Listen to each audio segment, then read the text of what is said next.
Hello doctor Abdussalam Umar with you. ഞാനടുത്ത് ഇൻസ്റ്റാഗ്രാമിലൊരു video ഇട്ടു.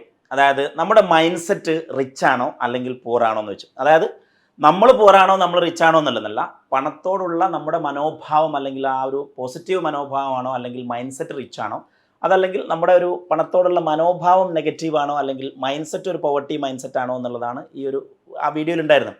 അപ്പോൾ ഇൻസ്റ്റാഗ്രാമിൽ പറയുമ്പോൾ ഒരു പ്രശ്നം എന്താണെന്ന് വെച്ചാൽ ആ ഒരു മിനിറ്റിൽ പറയുന്നതിന് ഒരുപാട് ലിമിറ്റേഷൻസ് ഉണ്ട്. അതാണ് ഇത്, അതിൻ്റെ ഒരു എക്സ്പ്ലനേഷൻ വീഡിയോ ആണിത്, ഡീറ്റെയിൽഡ് വീഡിയോ ആണിത്. അതായത് നമ്മൾ ശരിക്കും ഒരു പോസിറ്റീവ് മണി മൈൻഡ് സെറ്റുള്ള ആളാണോ അല്ല നെഗറ്റീവ് മണി മൈൻഡ് സെറ്റുള്ള ആളാണോ തിരിച്ചറിയാനുള്ള ഒരു 6-7 പോയിന്റുകൾ നമ്മളൊന്ന് അസസ് ചെയ്ത് നോക്കും. ഓരോരുത്തർക്ക് സെൽഫ് അസസ് ചെയ്യാൻ പറ്റും. ഓരോ ഉദാഹരണങ്ങൾ വെച്ച് ഞാൻ പറയാം. ഇപ്പോൾ ഒന്ന്, നമ്മുടെ കാർ എടുക്കുക അല്ലെങ്കിൽ ബൈക്ക് എടുക്കുക. നമ്മൾ യാത്ര ചെയ്യുമ്പോൾ അതിൽ പെട്രോൾ നോക്കുക. എപ്പോഴും നോക്കുമ്പോൾ അങ്ങനെ എം ടി 100 റുപ്യക്ക് അടിച്ചു, അത് എം ടി 100 റുപ്യക്ക് അടിച്ചു, അങ്ങനെ പെട്രോൾ അടിക്കുന്ന ആളാണെങ്കിൽ ആക്ച്വലി നമ്മുടെ അടുത്ത് പൈസ ഉണ്ടാവും. പൈസ ഉണ്ട് എന്നുള്ള അസ്യൂം ചെയ്യാം. നമ്മുടെ പോക്കറ്റിൽ അല്ലെങ്കിൽ അക്കൗണ്ടിൽ പൈസ ഉണ്ട് എന്ന് അസ്യൂം ചെയ്യാം. എന്നാൽ പോലും നമ്മൾ ഇങ്ങനെ ഈ എം ടി 100 റുപ്യ ബൈക്കിൽ അടിക്കുള്ളൂ. അല്ലെങ്കിൽ കാറ് 500 എം ടി. അതൊരിക്കലും നമ്മുടെ കാറിൽ ഒരു ഹാഫ് ടാങ്കോ അതിൻ്റെ മേലെയോ പെട്രോൾ ഉണ്ടാവില്ല. നേരെ മറിച്ച് റിച്ച് മൈൻഡ് സെറ്റിലുള്ള ആൾ എന്താ ചെയ്യുക വെച്ചാൽ ആൾ ആദ്യം ഫുൾ ടാങ്ക് അടിക്കും ഉള്ള ക്യാഷ് വെച്ചിട്ട്. എന്നിട്ട് പിന്നെ ആ ഹാഫ് ടാങ്ക് എത്തുമ്പോൾ വീണ്ടും 100 റുപ്യക്ക് അടിക്കും. അപ്പോൾ വീണ്ടും ഫുൾ ടാങ്ക് ആവും. ബൈക്കാണെങ്കിൽ അല്ലെങ്കിൽ കാറാണെങ്കിൽ ഒരു 1000-2000 വീണ്ടും അടിക്കും. ഹാഫ് ടാങ്ക് എത്തുമ്പോൾ അയാൾ പെട്രോൾ അടിക്കും. എപ്പോഴും അയാളെ ബൈക്കിൽ അല്ലെങ്കിൽ കാറിൽ ഒരു ഹാഫ് അല്ലെങ്കിൽ എബോവ് പെട്രോൾ ഉണ്ടാവും. അതൊരു കോൺഫിഡൻസാണ്, ഒരു ഡ്രൈവിംഗ് കോൺഫിഡൻസാണ്. അതൊരു റിച്ച് മൈൻഡ് സെറ്റിൻ്റെ അല്ലെങ്കിൽ പോസിറ്റീവ് മനോഭാവത്തിൻ്റെ ഭാഗമാണ്. അനദർ എക്സാമ്പിൾ, നമ്മളിപ്പോൾ ഒരു കടയിലോ അല്ലെങ്കിൽ ഒരു റെസ്റ്റോറൻറ്റിലോ എവിടെയെങ്കിലും ഒന്ന് പോയി, എന്നിട്ട് നമ്മൾ ഭക്ഷണം കഴിച്ചു. നമുക്ക് സെർവ് ചെയ്യുന്ന ആളുണ്ടാവും. സെർവ് ചെയ്യുന്ന ആൾ നമുക്ക് ഇഷ്ടപ്പെട്ടു, നല്ല അടിപൊളിയായിട്ട് പുഞ്ചിരിച്ച് സെർവൊക്കെ ചെയ്തു. അപ്പം നമ്മൾ ഒരു 500 രൂപ ബില്ലായി. അപ്പം നമ്മൾ 490 രൂപ ബില്ലായി, അങ്ങനെ 500 കൊടുത്തു. അപ്പോൾ ഒരു 10 രൂപ ബാക്കി കിട്ടുമല്ലോ. ചില ആളുകൾ ആ 10 രൂപയും കൂടി എടുത്തിട്ട് കീശയിലിട്ടിട്ട് പോരും. അവന് ശമ്പളം കിട്ടുന്നില്ല, അവൻ എന്തിനാ ടിപ്പ് എന്ന് പറയും. അപ്പം ടിപ്പ് എന്ന് പറഞ്ഞാൽ ഒരു ടിപ്പല്ല, അങ്ങനെ കണ്ടാൽ മതി. ആ പാവം ചെറിയ ശമ്പളത്തിന് വർക്ക് ചെയ്യുന്ന ആളാണ്. അയാളുടെ കുടുംബത്തിൻ്റെ രണ്ടറ്റം മുട്ടിക്കാൻ അയാൾ ശരിക്കും കഷ്ടപ്പെടുന്നുണ്ട്. അയാളുടെ ഒരു ബേസിക് ഇൻകം എന്ന് പറയുന്നത് സാലറിയേക്കാൾ കൂടുതൽ ഈ ടിപ്പാണ്. ഇതുമേൽ ജീവിച്ചു പോകുന്ന ഒരാളാണ്. അപ്പോൾ ആ ഒരു 10 രൂപ കൊണ്ട് നമ്മളിപ്പോൾ പേര മേലക്ക് എടുക്കുന്നില്ലല്ലോ. അത് അയാൾക്ക് കൊടുത്താൽ it means a lot for him. ആ കൊടുക്കാനുള്ള ഒരു മാനസികാവസ്ഥ ഉണ്ടല്ലോ, അത് കയ്യിലുണ്ടെങ്കിൽ കൊടുത്താൽ മതി. പക്ഷേ കൊടുക്കാനുള്ള ഒരു മാനസികാവസ്ഥ ഉണ്ടല്ലോ, അതിൻ്റെ പേരാണ് റിച്ച് മൈൻഡ് സെറ്റ് എന്ന് പറയുന്നത്. അതൊരു പോസിറ്റീവ് മനോഭാവമാണ്. അല്ലാതെ ഓന് ശമ്പളം കിട്ടില്ല, ഓൻ്റെ ടിപ്പ് കൊടുക്കണം, അങ്ങനത്തെ ടിപ്പ് കൊടുക്കരുത് എന്ന് പറഞ്ഞു പോരുന്ന ഒരു പിശുക്കാണത്. ആ പിശുക്കുള്ള ആളുകളിലേക്ക് പ്രോസ്പെരിറ്റി അല്ലെങ്കിൽ ഒരു എന്താണ് പറയുക, അയാൾ റിച്ചിൽ ആയിട്ട് വരില്ല, അയാളിലേക്ക് മണി ആകർഷിക്കപ്പെടില്ല, അയാളുടെ ലൈഫിൽ ഒരു ഐശ്വര്യം ആകർഷിക്കപ്പെടില്ല. വേറൊരു എക്സാമ്പിൾ, നമ്മളൊരു തെരുവ് കച്ചവടക്കാരനിലേക്ക് പോവാം.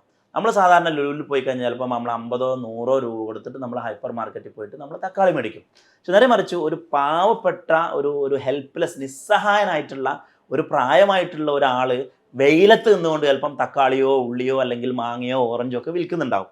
അപ്പോൾ അയാളുടെ അടുത്ത് പോയിട്ട് തക്കാളിക്ക് എത്ര, അയാൾ 30 എന്ന് പറയും, 20-നാണെങ്കിൽ വാങ്ങാമെന്ന് പറയും. ആ പാവം ചിലപ്പോൾ രാവിലെ വരെ നിന്നിട്ട് ആരും വാങ്ങിയിട്ടുണ്ടാവില്ല. അപ്പോൾ എങ്ങാനും വിറ്റ് പോയിട്ടില്ലെങ്കിൽ തക്കാളി ചീഞ്ഞു പോകും. അപ്പോൾ വാങ്ങിയ കോസ്റ്റ് പോലും നഷ്ടപ്പെടും, ക്യാപിറ്റൽ നഷ്ടപ്പെടും എന്ന് പേടിച്ചിട്ട് ആ പാവം നിങ്ങൾക്ക് 20-ന് തരും. ദ്രോഹമാണ് കേട്ടോ. ശരിക്കും ദ്രോഹമല്ലേ? ആ നിസ്സഹായനായ പ്രായമായ വെയിലത്ത് നിൽക്കുന്ന മനുഷ്യൻ്റെ അടുത്ത് പോയിട്ട് ബാർഗൈനിങ് ചെയ്ത് 10 രൂപ കുറപ്പിക്കുക എന്ന് പറഞ്ഞാൽ വലിയ കഴിവല്ല. അതൊരു ക്രൂരമായ മൈൻഡ് സെറ്റാണ്, ഒരു നെഗറ്റീവ് മൈൻഡ് സെറ്റാണ്, ഒരു പോവർട്ടി മൈൻഡ് സെറ്റാണ്.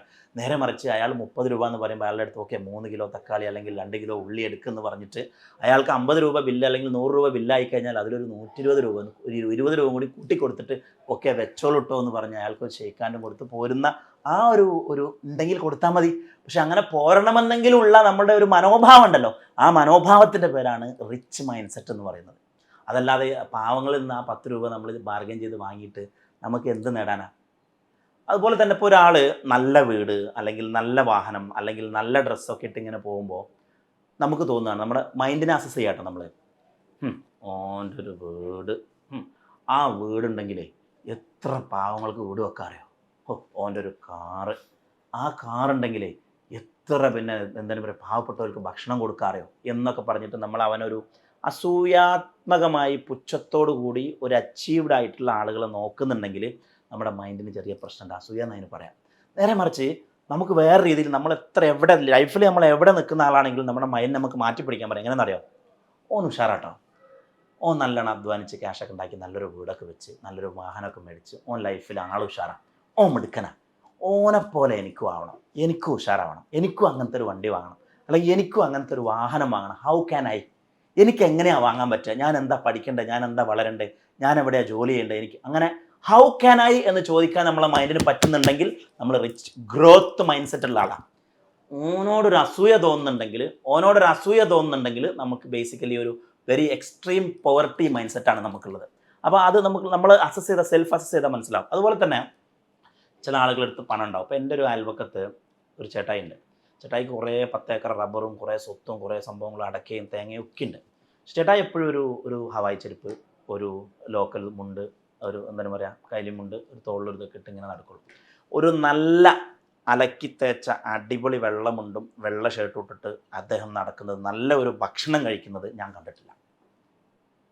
ജീവിതത്തിൽ നമുക്ക് ദൈവം ഈ സ്വത്തൊക്കെ തന്നത് ഇത് ആസ്വദിക്കാനാണല്ലോ.